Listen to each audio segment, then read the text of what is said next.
Baik, selamat siang Bapak Ibu. Ya, selamat siang. Terima kasih. Puji dan syukur patut kita persembahkan kepada Tuhan yang Maha Kuasa, karena pada siang hari ini Bapak Ibu bersedia meluangkan waktunya, dan atas perkenaannya juga kita boleh berkumpul di sini ya. Saya senang dapat menjumpai Bapak Ibu dalam kegiatan aksi nyata modul 1.4 Desiminasi Disiplin Positif. Bapak Ibu, dalam kegiatan ini saya tidak sendiri ya. Jadi dalam kegiatan ini saya juga didampingi oleh Bapak Ibu fasilitator dan pengajar praktik. Jadi fasilitator saya yaitu Ibu Dr. Sri Mulyani SPD MPD, dan pengajar praktik saya yaitu Bapak Yance Sesa SPD. Sekali lagi Bapak Ibu, saya mengucapkan terima kasih atas kehadiran Bapak Ibu ya. Semoga melalui kegiatan ini kita akan sama-sama melakukan refleksi terkait budaya positif. Maka izinkan saya untuk menyebarkan pemahaman dan pengalaman penerapan budaya positif yang sudah kami pelajari di modul 1.4 dalam pendidikan guru penggerak. Baik Bapak Ibu, mari Bapak Ibu perhatikan kesepakatan belajar kita di awal, yaitu yang pertama ada menghargai siapapun yang berbicara. Semua boleh memberikan pendapat, mengikuti kegiatan dengan gembira, lalu partisipasi penuh. Dari kesepakatan belajar yang ada di slide ini Bapak Ibu, apakah mungkin ada kesepakatan belajar lain yang perlu untuk ditambahkan? Ataukah sudah cukup? Baik, sudah cukup. Terima kasih ya Bapak Ibu. Nah, supaya desiminasi siang hari ini dapat berjalan dengan baik, senang dan gembira sesuai kesepakatan belajar kita tadi, mari kita perhatikan ice breaking dengan clue seperti yang ada di slide. Jadi apel itu berarti jongkok, anggur itu berarti tertawa, jeruk berarti jalan di tempat, nanas bertukar tempat. Bapak Ibu boleh bertukar tempat dengan teman yang ada di samping kiri dan kanan. Jadi nanti saya minta Bu Meli untuk menyembunyikan clue ini setelah diingat oleh Bapak Ibu ya. Jadi clue-nya silakan diingat dengan baik.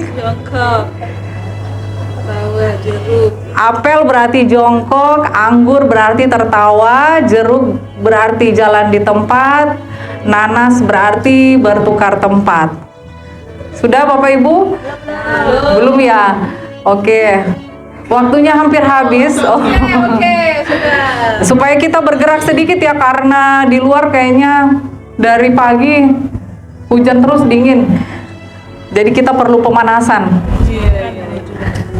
Ya, sudah ya? Cukup ya? Oke, boleh disembunyikan kah dulu Bu Meli slide-nya? Oke, siap ya Bapak Ibu. Oke, apel. Oh, silakan berdiri dulu lah kalau begitu ya. Oke.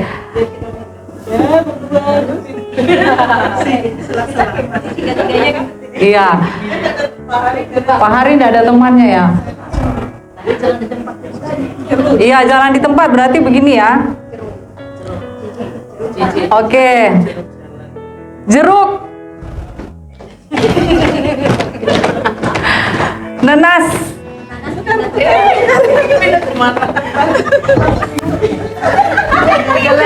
Oke, nanas lagi. Biar panas, biar panas. Anggur.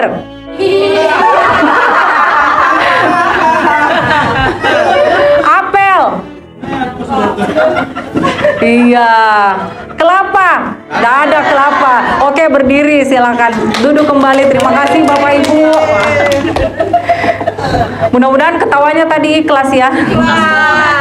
Oke, lanjut Bu Meli. Bapak Ibu, di awal saya akan minta Bapak Ibu untuk berbagi pengalaman ya. Pernahkah Bapak Ibu memberi hukuman kepada murid karena dianggap melanggar suatu aturan tertentu? Nah, apakah hukuman tersebut dapat mendisiplinkan murid? Saya minta salah seorang Bapak Ibu untuk memberikan pendapat. Nah, saya juga yakin ya bahwa kita pasti sering menghadapi situasi ini. Kita berjumpa dengan anak yang melakukan pelanggaran. Baik, Bapak Ibu, siapa yang mau berbagi pengalaman? Saya. Bu Erna, silakan.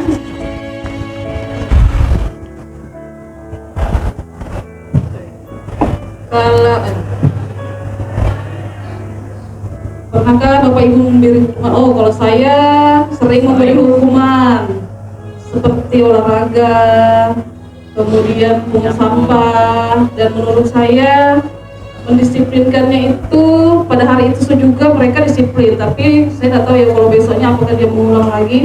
Tapi pada saat sama saya dia tidak mengulang. Itu kalau saya beri hukuman dulu. Baik, terima kasih Bu Erna. Masih ada lagi Bapak Ibu? Ya mungkin kurang lebih ya, apa pengalaman yang diceritakan oleh Bu Erna tadi kurang lebih kita juga menghadapinya. Ada yang ketika ketemu kita dia tidak akan melakukan kesalahan itu, tetapi ada yang ketika kita tidak ada dia akan melakukan ya. Tapi kalau kita ada dia tidak melakukan. Oke, mari, saya belum akan menjawab pertanyaan ini, tapi kita akan berefleksi bersama di dalam modul ini melalui kegiatan diseminasi siang ini. Lanjut Bu Meli. Bapak Ibu, konsep merdeka belajar menurut Bapak Ki Hajar Dewantara selaras dengan mendidik dengan hati ya. Jadi saya sangat suka dengan ungkapan mendidik dengan hati. Ada kalimat yang menyatakan bahwa apa yang berasal dari hati itu akan sampai kepada hati. Nah, menurut Bapak Ki Hajar, mendidik dan mengajar adalah proses memanusiakan manusia, sehingga harus memerdekakan manusia dan segala aspek kehidupan, baik secara fisik, mental, jasmani, dan rohani. Bapak Ibu, proses memerdekakan manusia itu tidak hanya kita tanamkan pada proses pembelajaran di dalam kelas ketika kita mengajar, tetapi menanamkan merdeka belajar itu atau memanusiakan manusia menurut konsep Bapak Ki Hajar itu juga kita dapat tanamkan melalui sosialisasi, komunikasi, interaksi di luar kelas. Ketika kita berjumpa dengan murid, tentu saja selama jam pembelajaran aktif ya di sekolah atau di kegiatan program-program sekolah yang lainnya. Jadi murid itu akan berproses pada kegiatan-kegiatan tersebut. Lanjut. Nah, pada konsep utama modul budaya positif itu ada beberapa hal yang akan kita pelajari, yaitu yang pertama, perubahan paradigma belajar, yang kedua disiplin positif, yang ketiga kebutuhan dasar manusia, yang kelima motivasi perilaku manusia, yang keenam yang keenam 1, 2, 3, 4, 5, yang kelima posisi kontrol. 5 posisi kontrol, yang keenam keyakinan kelas, yang ketujuh adalah segitiga restitusi.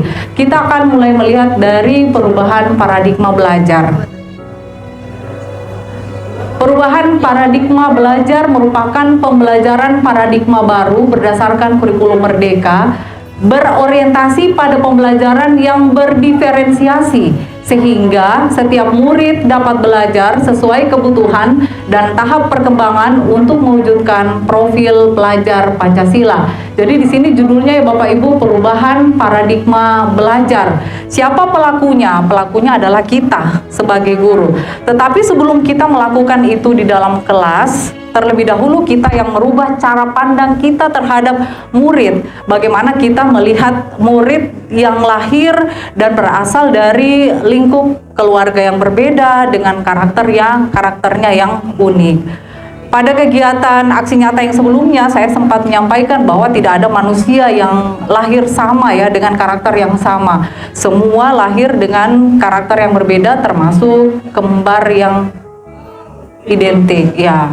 Kembar yang wajahnya sama pasti ada karakternya yang berbeda. Di dalam pembelajaran, proses pembelajaran guru penggerak Bapak Ibu, setiap kami melalui tahap demi tahap modul, itu selalu diawali dengan mulai dari diri.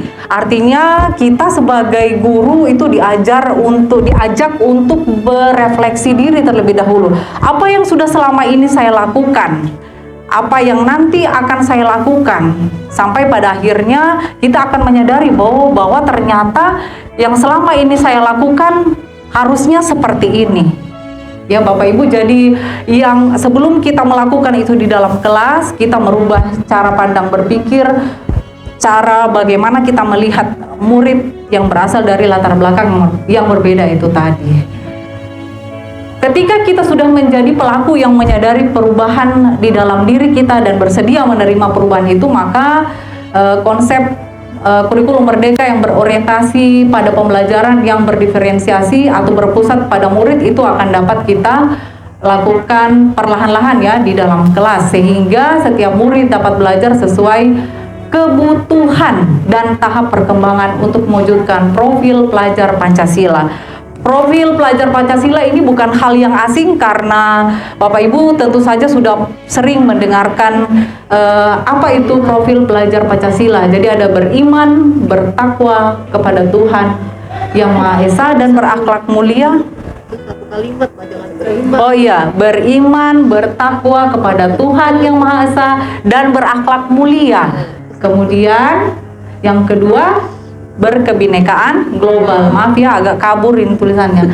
Yang ketiga, gotong royong. Hafal kami kelima. Yang keempat, mandiri. Yang kelima, bernalar kritis. Dan yang keenam adalah kreatif. Nah, di sini Bapak Ibu, nanti ini ada juga ya stimulus respon dan teori kontrol sebelum masuk ke segitiga restitusi. Tapi saya paparkan dia pada awal di perubahan paradigma belajar. Jadi dalam kita akan melihat realitas yang ada pada diri kita ya, dengan kita membandingkan dengan teori kontrol. Jadi stimulus respon dan teori kontrol ini Bapak Ibu, ketika saya belajar filosofi Bapak Ki Hajar Dewantara dalam proses pendidikan guru penggerak, stimulus respon dan teori kontrol ini cukup membantu saya untuk melihat kenyataan yang sesungguhnya. Jadi saya tidak selalu bertolak dari diri saya sendiri. Karena selama ini kadang-kadang saya kalau menghadapi siswa yang sedang melakukan pelanggaran atau melakukan kesalahan, tolak ukurnya itu adalah saya sendiri. Saya tidak pernah melihat dan tidak pernah mau memahami keadaan murid. Jadi stimulus respon yang pertama yaitu realitas kebutuhan kita sama. Kita sering kali menganggap bahwa kebutuhan kita sama ya. Sementara di teori kontrol, realitas kebutuhan manusia itu berbeda-beda. Jadi tidak ada yang sama. Stimulus respon yang kedua, semua orang melihat hal yang sama, tetapi di teori kontrol setiap orang memiliki gambaran yang berbeda. Saya dan Bapak Ibu tentu saja memiliki gambaran yang berbeda. Yang ketiga, kita terkadang mencoba mengubah orang agar berpandangan sama dengan kita. Atau bahasa lainnya secara sederhana kita katakan kita mau orang berpikiran sama seperti kita. Tetapi di teori kontrol kita seharusnya berusaha memahami pandangan orang lain. Yang berikut, perilaku buruk dilihat sebagai suatu kesalahan. Jadi setiap orang melakukan perilaku yang tidak baik atau yang buruk, kita selalu melihat itu adalah sebuah kesalahan. Padahal di teori kontrol, semua perilaku itu memiliki tujuan Bapak Ibu, terlepas dari baik buruknya perilaku yang dilakukan oleh orang tersebut. Nah, kemudian orang lain bisa mengontrol saya. Di teori kontrol, hanya Anda yang bisa mengontrol diri Anda. Lalu saya bisa mengontrol orang lain. Kita berpikir bahwa kita bisa mengontrol orang lain. Padahal kita tidak bisa mengontrol orang lain. Saya tidak bisa mengontrol Bu Surtini. Karena yang bisa mengontrol Bu Surtini itu hanya dirinya sendiri. Lalu pemaksaan ada pada saat bujukan gagal.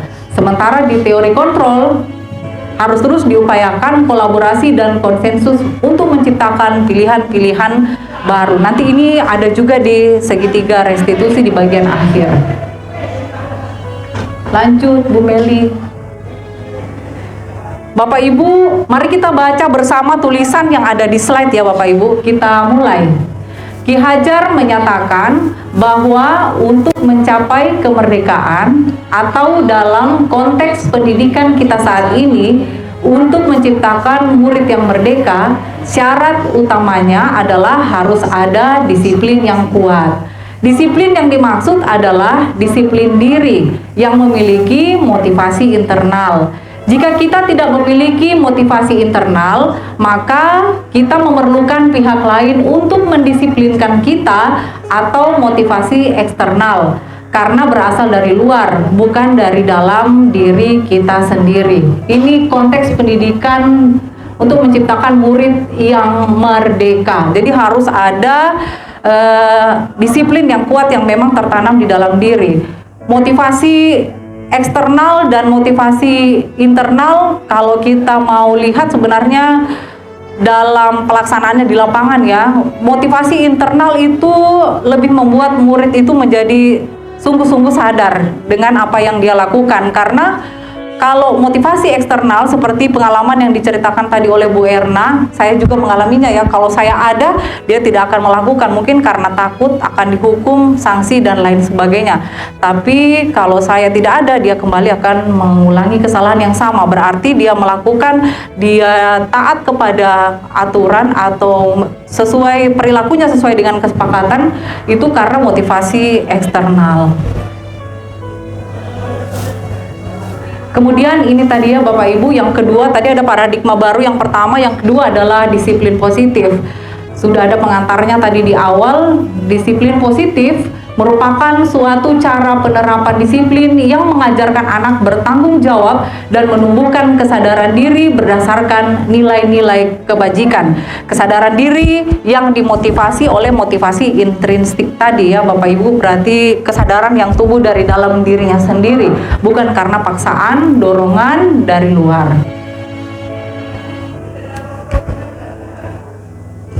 Nilai-nilai kebajikan seperti apa yang dimaksud? Nilai-nilai kebajikan itu adalah sifat-sifat manusia yang merupakan tujuan mulia yang ingin dicapai setiap individu. Nilai-nilai tersebut bersifat universal dan lintas bahasa, suku bangsa, agama, maupun latar belakang. Dengan mengaitkan nilai-nilai kebajikan yang diyakini seseorang, maka nilai-nilai intrinsik seseorang akan terbaharui, sehingga menggerakkan motivasi dari dalam untuk mencapai tujuan mulia yang diinginkan. Ini ya Bapak Ibu, nilai-nilai kebajikan seperti tadi yang disampaikan pada paparan sebelumnya, bahwa nilai-nilai kebajikan kita diarahkan untuk menuntun murid memiliki nilai-nilai ini ya. Jadi yang terkandung di dalam profil pelajar Pancasila, supaya ini diwujudkan dan tertanam menjadi penguatan karakter bagi murid. Yang ketiga ada 5 kebutuhan dasar. Ini 5 kebutuhan dasar setiap manusia ya Bapak Ibu. Yang pertama ada kebutuhan untuk bertahan hidup. Nah, masing-masing saya yakin bahwa kita semua yang hadir, bahkan murid-murid kita yang ada di lingkungan sekolah, punya kebutuhan ya, punya kebutuhan yang ada di dalam diri mereka maupun di lingkup keluarga mereka masing-masing. Kebutuhan untuk bertahan hidup masing-masing beda ya dengan caranya. Lalu yang kedua, kasih sayang dan rasa diterima. Ini juga adalah salah satu kebutuhan dasar manusia. Bapak Ibu, kalau kita sering lihat, biasanya ada anak-anak atau murid yang mungkin di sekolah atau di dalam kelas ya, pada proses pembelajaran, ada beberapa murid yang kadang-kadang saya perhatikan bukan juga di setiap ya, pada beberapa kali proses pembelajaran itu mereka suka sekali bercerita dengan temannya ya, bercerita dengan temannya. Beberapa di antaranya yang sudah saya tanya, saya panggil, kemudian saya bercerita dengan murid tersebut, mereka menceritakan ternyata mereka ini berasal dari keluarga, mohon maaf, keluarga yang kurang beruntung karena kondisi kedua orang tua yang bercerai, dan di rumah itu tidak ada teman ceritanya. Maka ketika tiba di sekolah, siapa yang duduk dekat dia, maka dia akan menjadikannya teman cerita, termasuk pada saat proses belajar di kelas. Meskipun tidak sering Bapak Ibu, tetapi kadang-kadang itu mengganggu juga ya pada saat kegiatan KBM. Yang berikut adalah penguasaan, yakni kebutuhan pengakuan atas kemampuan. Yang keempat adalah kebebasan, kebutuhan akan pilihan. Yang kelima adalah kesenangan, kebutuhan untuk merasa senang.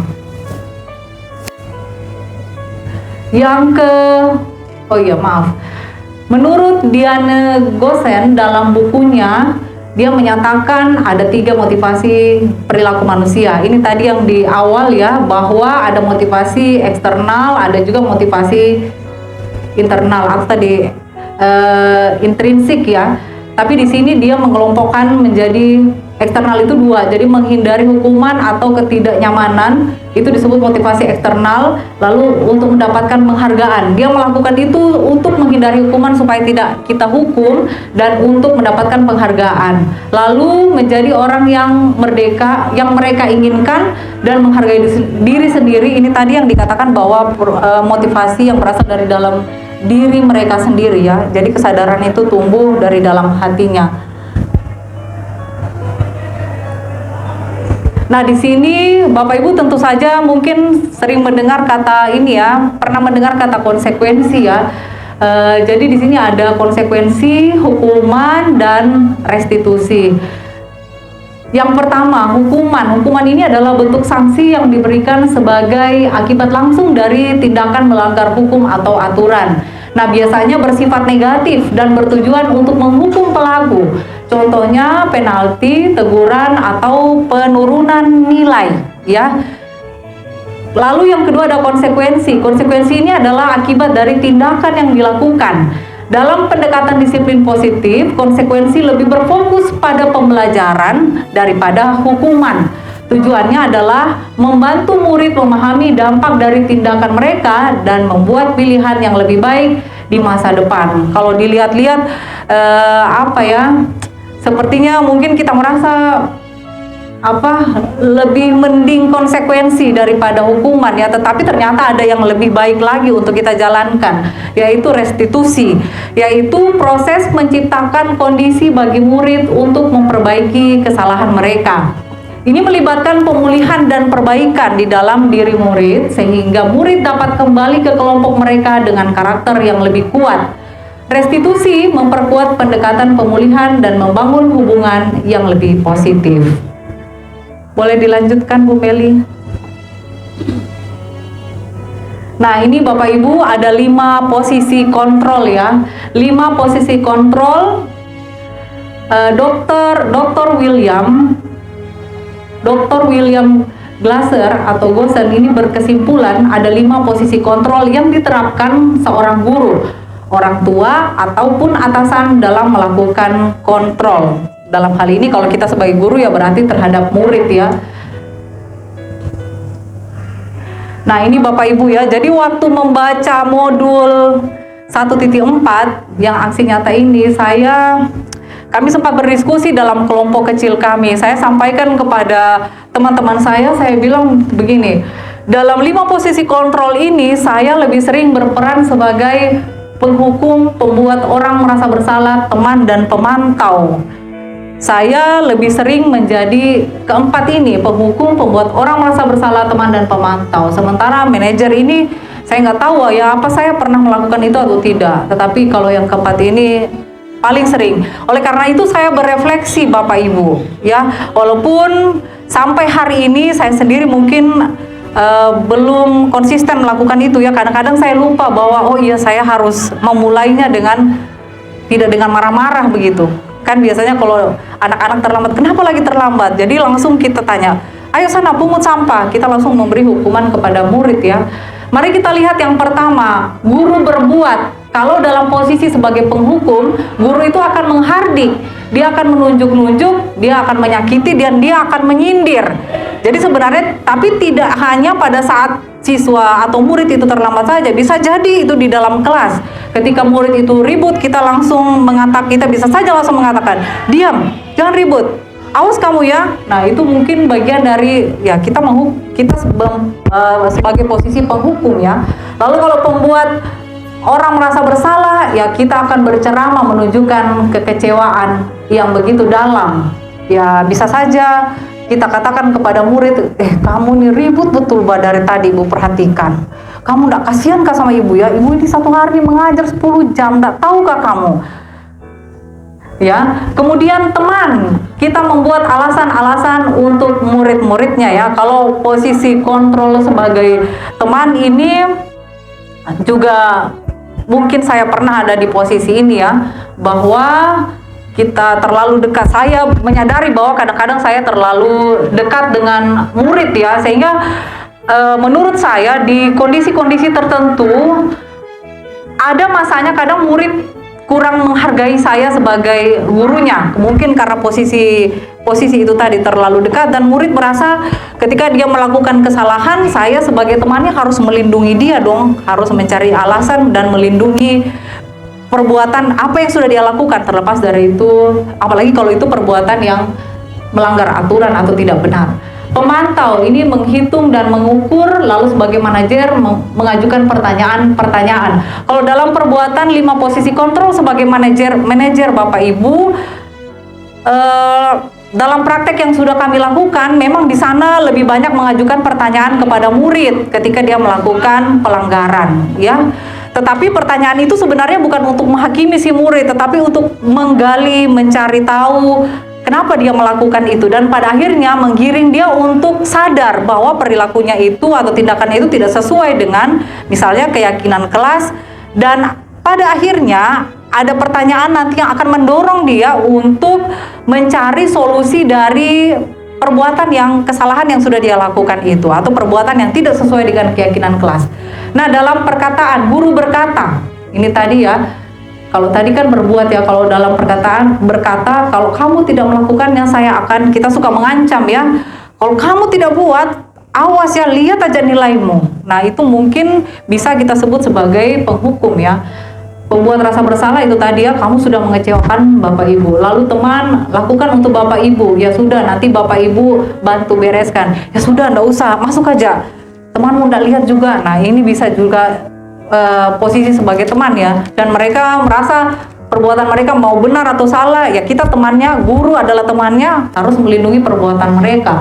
Pemantau, apa peraturannya, apa konsekuensinya, apa yang telah kamu lakukan, apa yang terjadi sekarang. Ini pertanyaan-pertanyaan yang biasa kita katakan kepada siswa. Saya tanyakan kepada siswa, kalau dia Pak datang ke sekolah misalnya dengan mengenakan sepatu putih, lalu murid itu akan bilang begini, Bu, orang ini hari Jumat juga kok. Jadi saya akan balik tanya, memangnya ada peraturan di sekolah ini bahwa hari Jumat boleh mengenakan sepatu putih? Ada, pernah baca? Ya, ini posisi sebagai pemantau. Apa yang sudah kamu lakukan? Ternyata kamu ini tidak boleh ya, di aturan kita tidak boleh menggunakan.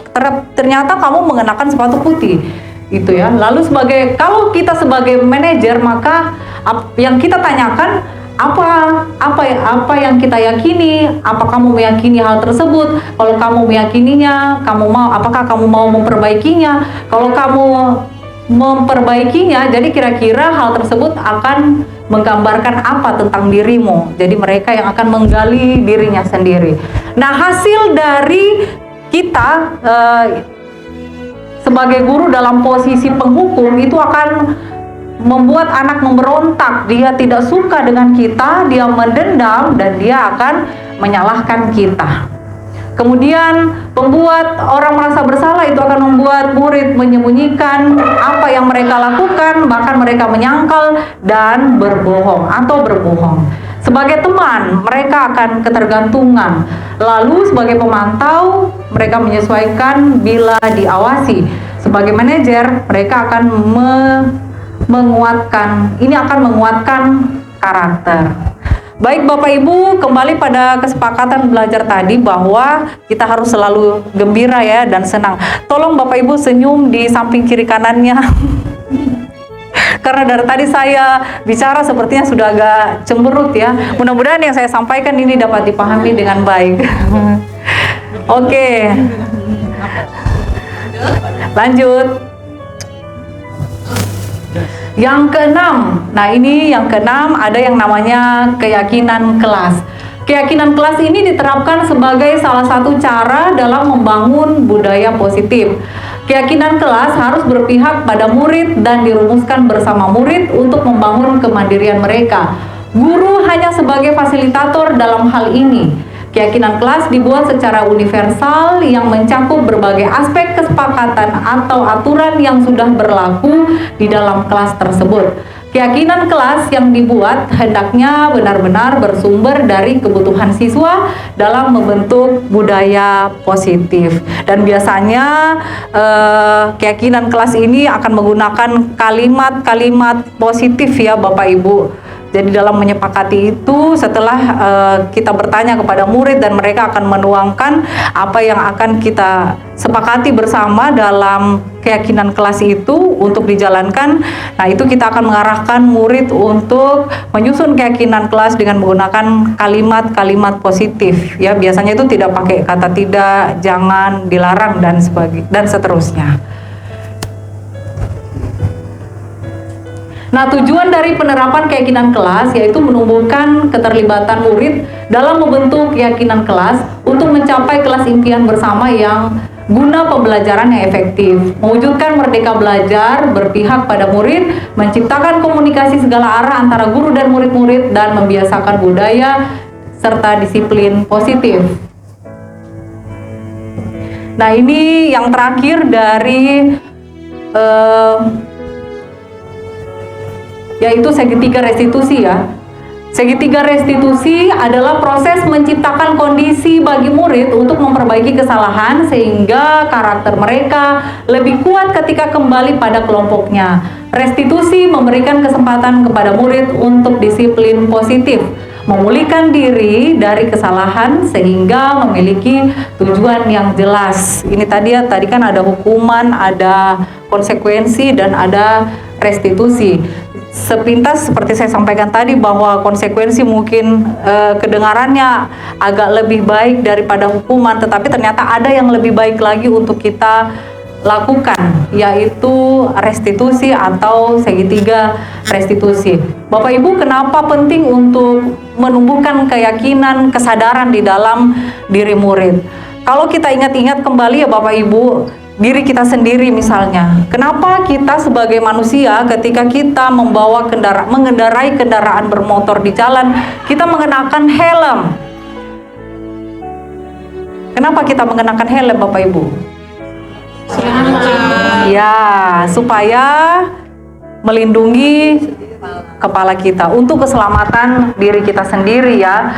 Tetapi kalau kita mengenakan helm supaya tidak ditilang, nah itu berarti bukan kesadaran yang timbul dari dalam diri kita sendiri. Atau misalnya pada beberapa waktu yang lalu saya ke rumah sakit ya, dan di salah satu rumah sakit yang di Kota Tarakan itu kita tidak diizinkan untuk menjenguk pasien kalau kita tidak mengenakan masker ya, terpaksa harus beli di bawah. Tapi baru-baru enggak ya. Jadi ketika itu mau tidak mau kami membeli masker di bawah. Sebenarnya tujuan untuk memakai masker itu apa Bapak Ibu? Untuk bergabung sama Andi, bilang Bu Erna. Untuk melindungi ya dari virus. Kita datang ke rumah sakit dalam kondisi sehat untuk menjenguk orang yang sakit, harapannya pulang ke rumah juga sehat ya. Jadi untuk melindungi diri, bukan supaya kita bisa menjenguk orang sakit ya, itu bonus lah ya. Yang kedua karena merupakan syarat untuk dilakukan. Tapi kalau itu tumbuh dari diri kita masing-masing, maka kita melakukannya untuk supaya kita tetap sehat begitu. Lanjut Bu Meli. Nah Bapak Ibu, dalam tahapan segitiga restitusi ini ada 3 tahapan yang kita lalui ketika kita melakukan segitiga restitusi ya. Jadi yang pertama itu menstabilkan identitas, yang kedua validasi tindakan yang salah, yang ketiga menanyakan keyakinan kelas. Di menstabilkan identitas ini Bapak Ibu biasanya kita akan bertanya ya kepada siswa. Jadi kita akan menuntun murid ini dari identitas gagal ke identitas sukses, karena biasanya tuh kan di awal-awal supaya mereka mau berkata jujur begitu Bapak Ibu. Jadi kita perlu untuk menstabilkan identitas mereka. Tapi kalau di awal kita langsung, misalkan kita langsung katakan kamu melakukan ini, kamu melanggar ini, dia tidak akan mau, dia tidak akan bersedia untuk mengakui kesalahannya, apalagi untuk menceritakan apa yang dia alami. Yang kedua adalah validasi tindakan yang salah.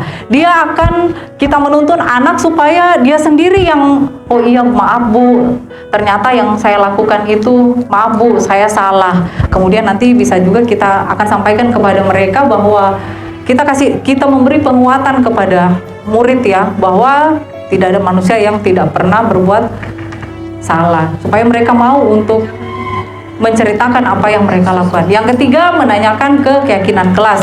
Dikembalikan pada apakah kamu, nanti ada contoh-contohnya ya Bapak Ibu setelah ini di slide berikutnya. Nah ini, menstabilkan identitas, ini contoh kalimat ya Bapak Ibu. Berbuat salah itu tidak apa-apa, tidak ada manusia yang sempurna. Saya juga pernah melakukan kesalahan seperti itu. Kita bisa menyelesaikan ini. Bapak Ibu tidak tertarik mencari siapa yang salah, tapi Bapak Ibu ingin mencari solusi. Kamu berhak merasa begitu. Apa kamu sedang menjadi teman yang baik buat dirimu sendiri? Lalu yang berikut, Bu Meli. Nah, untuk validasi tindakan, contoh kalimat yang bisa kita katakan kepada murid kalau ketika kita panggil ya, padahal kamu bisa melakukan yang lebih baik dari ini ya, atau kamu pasti punya alasan mengapa melakukan itu. Kamu patut bangga pada dirimu sendiri karena kamu telah melindungi sesuatu yang penting buatmu. Kamu boleh mempertahankan sikap itu, tapi kamu harus menambahkan sikap yang baru. Lalu menanyakan keyakinan. Contoh kalimatnya, apa yang kita percaya sebagai keluarga ya dalam kelas, atau apa nilai-nilai umum yang kita telah sepakati. Apa bayangan kita tentang kelas yang ideal, atau kamu mau jadi orang yang seperti apa? Nah baik Bapak Ibu, ini contoh kemarin waktu praktek ini ya, segitiga restitusi. Ya walaupun belum sempurna, kami diminta untuk menyusun skrip sesuai dengan tahapan segitiga restitusi. Dan inilah yang saya katakan tadi, ketika saya lihat siswa tidak pakai sepatu warna hitam, maka saya ingat, aduh saya nggak boleh langsung marah nih sebenarnya ya. Saya harus panggil dan berusaha untuk melakukan tahapan-tahapan segitiga restitusi ini. Diputar ya? Tidak ada suaranya. Oh iya.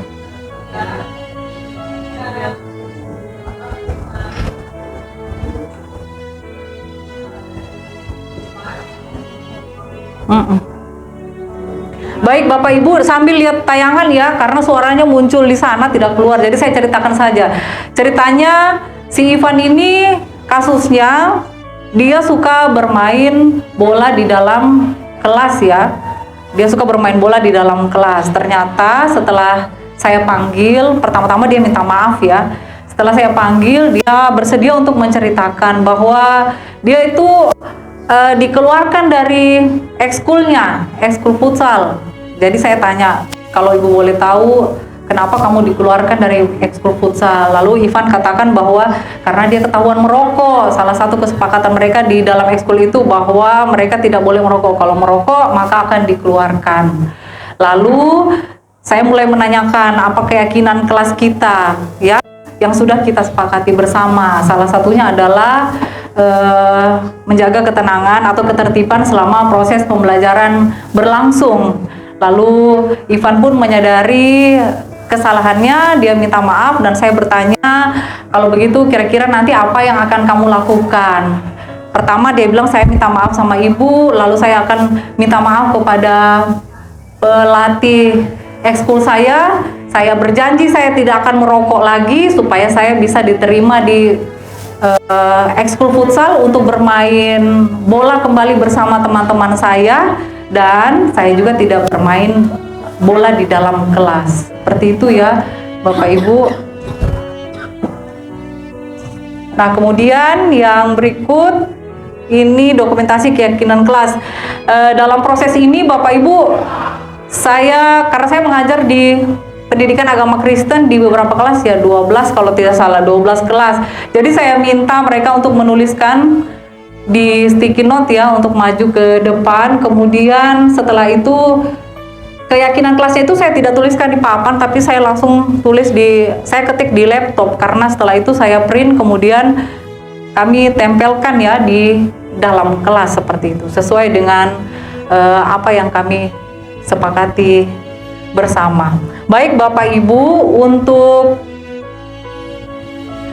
desiminasi budaya positif, demikian yang dapat saya sampaikan kepada Bapak Ibu. Mungkin dari apa yang saya sampaikan ini ada hal-hal yang kita mau bagikan bersama Bapak Ibu, pengalaman Bapak Ibu dalam menangani siswa, dan ya tidak mesti juga solusinya dari saya ya, siapa tahu ada Bapak, apalagi di sini ada guru penggerak yang sudah duluan ikut, juga bisa membantu saya untuk berbagi pengalaman dalam mengatasi masalah yang dihadapi oleh murid. Bagaimana Bapak Ibu, ada yang mau didiskusikan? Pak Hari, Bu Ritna? Boleh.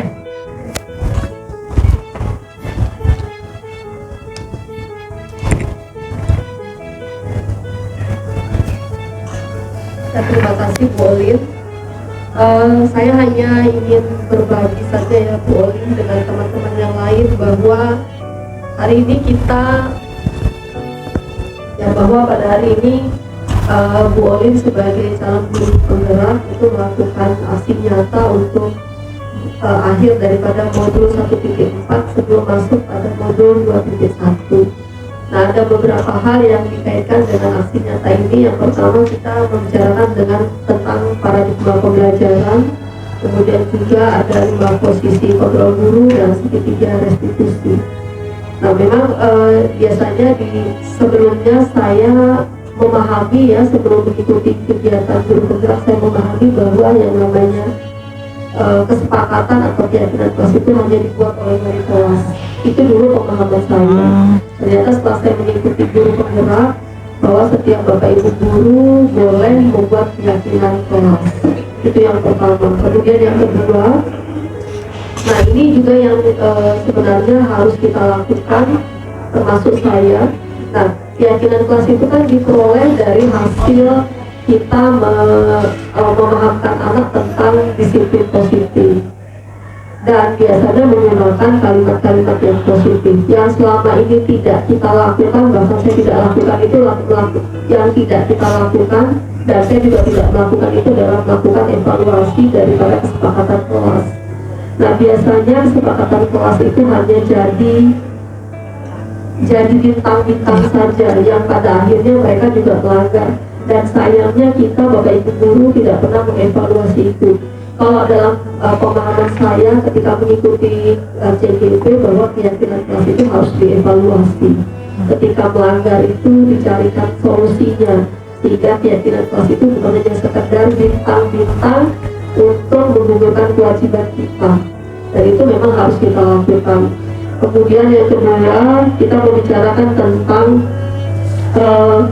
paradigma pembelajaran, bahwa memang dalam proses pendidikan guru penggerak itu bagaimana mengubah mindset kita bahwa proses pembelajaran itu harus berpihak kepada murid.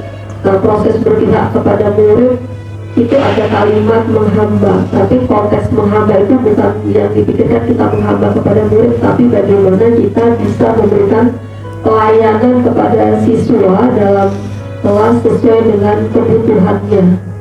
Memang makanya kalau saya kaitkan dengan kurikulum kurikulum merdeka, bahwa siswa tidak dipaksa untuk mencapai CP yang sama gitu, karena disesuaikan dengan kebutuhan murid. Kemudian yang ketiga, ketika kita berbicara tentang terima posisi kontrol guru, memang yang paling baik itu adalah menjadi manajer. Tapi ada kalanya memang kita tidak mampu untuk menjadi seperti posisi yang diinginkan.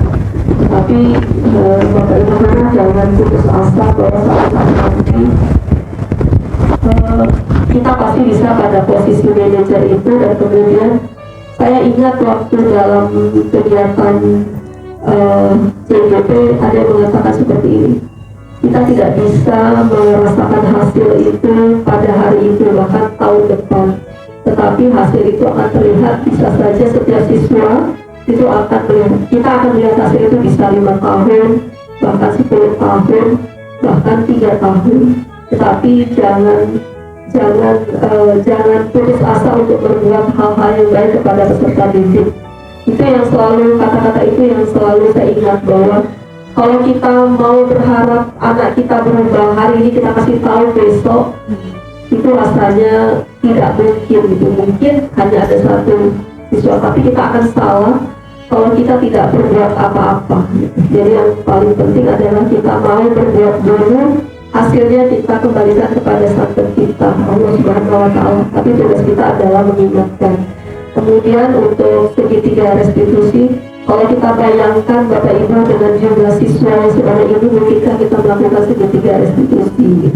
Segitiga restitusi itu tidak hanya bisa dilakukan secara formal, Bapak Ibu. Kita ngomong berdiri saja, kita bisa melakukan segitiga restitusi. Yang penting kita berharap bahwa ketika kita melakukan segitiga restitusi itu, yang pertama kita harapkan siswa tahu dia salah, kemudian dia berusaha untuk memperbaiki diri. Itu saja Bapak Ibu, sehingga perubahan itu ada dari dirinya, bukan karena keterpaksaan. Ternyata karena keterpaksaan itu ternyata tidak baik, karena hari ini dia berubah, mungkin besok dia tidak berubah. Jadi harapannya dengan segitiga restitusi, perubahan itu karena dorongan dari dalam dirinya, bukan karena orang lain, bahkan bukan karena Bapak Ibu guru. Ya mungkin ini yang saya sampaikan Bapak Ibu guru. Saya juga sebagai guru bukan menjadi guru yang baik ya Bapak Ibu, masih banyak hal-hal yang tidak baik dari diri saya. Tetapi saya berusaha untuk menjadi orang yang baik menurut versi saya. Karena saya mengajar dari SMA 1 tahun 2001, saya honor 2001 sampai dengan sekarang. Dan saya menyadari bahwa kita sudah berbeda alam. Kita tidak bisa berharap anak kita seperti dulu. Anak kita sudah yang masuk SMA 1 sudah mengalami perubahan, dan kita harus menyesuaikan diri. Bayangkan Bapak Ibu, kalau 1000 orang menyesuaikan diri dengan kita, rasanya tidak mungkin. Maka kita satu orang yang harus mampu menyesuaikan diri kita. Memang sulit Bapak Ibu, tapi mudah-mudahan dengan teman-teman kita yang mengikuti CGP ini dan teman-teman lain menyusul, kita bisa merubah paradigma kita terhadap peserta didik kita. Terima kasih, terima kasih itu yang bisa saya sampaikan. Ya, tepuk tangan dulu Bapak Ibu. Terima kasih Bu Retna. Ya, jadi menerima perubahan ya Bapak Ibu. Terakhir dari saya pertama itu saya menolak itu kalimat menghamba pada murid. Bapak Ibu tahu sendiri saya tuh karakternya kayak apa kan. Saya sampai bilang, Bu Retna, di ruangan kita tuh menghamba hanya pada Tuhan saja, bukan pada murid. Tetapi ternyata konsep menghamba menurut Bapak Ki Hajar ini tidak seperti itu, tetapi kita memberi perhatian kepada siswa, kepada murid secara penuh. Kalaupun pada akhirnya kita sudah melakukan secara maksimal, kemudian dia tidak mengalami perubahan, ya itu adalah bagian Tuhan. Maka Tuhanlah yang maha membolak-balikan hati manusia. Dan satu mindset saya yang berubah sudah sampai di modul 1.4. Bapak Ibu, saya sering kali bilang ke saya sampaikan ke anak-anak saya, ibu ini sama seperti kamu. Kalau saya menjumpai anak-anak yang broken home, saya akan memberi penguatan dengan melihat diri saya sendiri. Saya selalu bilang, ibu ini juga berasal dari keluarga yang broken home, tapi ibu mau fight supaya masa depan saya itu berubah menjadi lebih baik.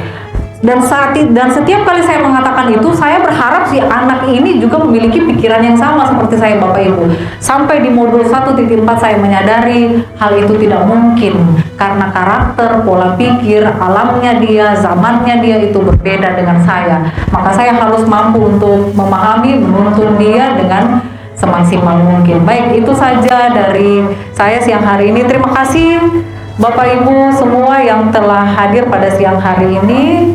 Demikian yang dapat saya sampaikan.